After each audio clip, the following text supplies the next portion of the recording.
Ricas y abundantes bendiciones sean para todos. Les saluda Ingrid con una nueva enseñanza. En esta ocasión les estaré hablando sobre el Moed o tiempo señalado por el Padre Celestial como el día de Yom Kippur o día del perdón. Yom Kippur es celebrado al atardecer del día 10 del mes séptimo y este día cae en el calendario de Dios entre los meses de septiembre y octubre. Este año, el día de Yom Kippur se celebró desde el atardecer del día 1 de octubre hasta el atardecer del día 2 de octubre. ¿Dónde vemos este Moed en la Biblia? Vamos a la palabra de Dios que se encuentra en Levíticos capítulo 23 versos 27 y 28. A los 10 días de este mes séptimo será día de expiación. Tendrán santa convocatoria y afligirán sus almas y ofrecerán ofrenda encendida a Jehová. Ningún trabajo harán en este día, porque es día de expiación para ser reconciliados delante de Jehová, su Dios.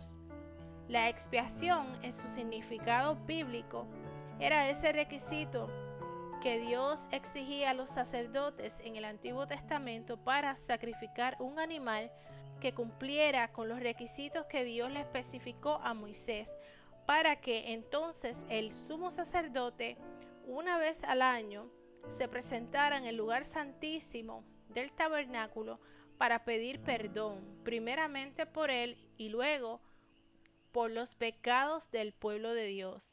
Dato curioso sobre esta palabra hebrea Kippur, en su significado es que Kippur, esa raíz significa el acto de cubrir. Y esta palabra cubrir es la base de la idea de la expiación, que es el acto de reparar los pecados y restaurar la unidad con Dios. El acto de Kippur también implica un proceso de limpieza y purificación, eliminando la contaminación de las malas acciones humanas. Veamos ahora el cumplimiento histórico del día de Yom Kippur.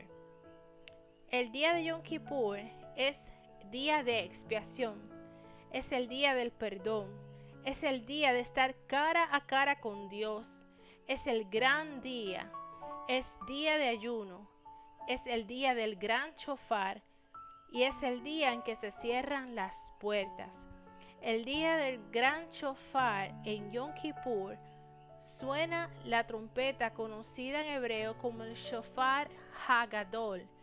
El sonido de este shofar es el que se refiere en las escrituras en el libro de Isaías, capítulo 27, versos 13. Y acontecerá también en aquel día que se tocará con gran trompeta y vendrán los que habían sido esparcidos en la tierra de Asiria y los que habían sido desterrados a Egipto y adorarán a Jehová en el monte santo en Jerusalén. ¿Cuál es el anuncio profético de Yom Kippur o Día del Perdón? Nuestro gran sumo sacerdote, quien es Jesucristo, quien ya nos redimió de la iniquidad.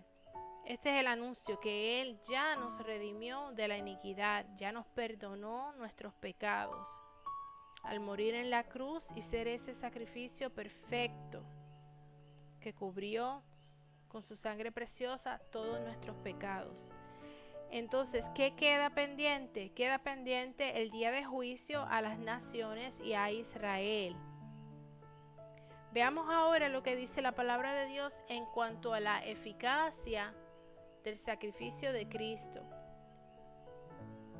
Y vamos a leer Hebreos capítulo 9 versos del 11 al 28. Pero estando ya presente Cristo, sumo sacerdote de los bienes venideros, por el más amplio y más perfecto tabernáculo, no hecho de manos, es decir, no de esta creación, y no por sangre de machos cabríos ni de becerros, sino por su propia sangre entró una vez para siempre en el lugar santísimo, habiendo obtenido eterna redención. Porque si la sangre de los toros y de los machos cabríos y las cenizas de la becerra rociadas a los inmundos santifican para la purificación de la carne, cuánto más la sangre de Cristo, el cual mediante el Espíritu Eterno se ofreció a sí mismo sin mancha a Dios, limpiará sus conciencias de obras muertas para que sirvas al Dios vivo.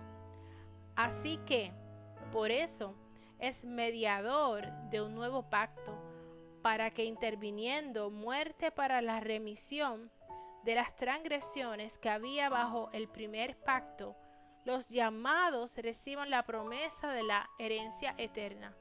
Porque donde hay testamento es necesario que intervenga muerte del testador, porque el testamento con la muerte se confirma, pues no es válido entre tanto el testador vive, donde ni aun el primer pacto fue instituido sin sangre. Porque habiendo anunciado Moisés todos los mandamientos de la ley y a todo el pueblo, tomó la sangre de los becerros y de los machos cabríos con agua, lana, escarlata e hisopo, y roció el mismo libro y también a todo el pueblo, diciendo: esta es la sangre del pacto que Dios les ha mandado. Y además de esto, roció también con la sangre el tabernáculo y los vasos del ministerio. Y casi todos purificados según la ley con sangre, y sin derramamiento de sangre no se hace remisión. El sacrificio de Cristo quita el pecado. Veamos los versos de Hebreos capítulo 9, versos del 23 al 28. Fue pues necesario que las figuras de las cosas celestiales fuesen purificadas así, pero las cosas celestiales mismas con mejores sacrificios que estos.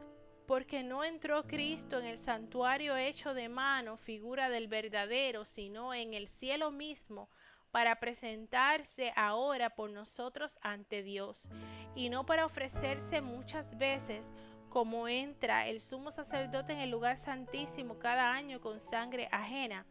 De otra manera le hubiera sido necesario padecer muchas veces desde el principio del mundo, pero ahora, en la consumación de los siglos, se presentó una vez para siempre por el sacrificio de sí mismo para quitar de en medio el pecado, y de la manera que está establecido para los hombres que mueran una sola vez y después de esto el juicio.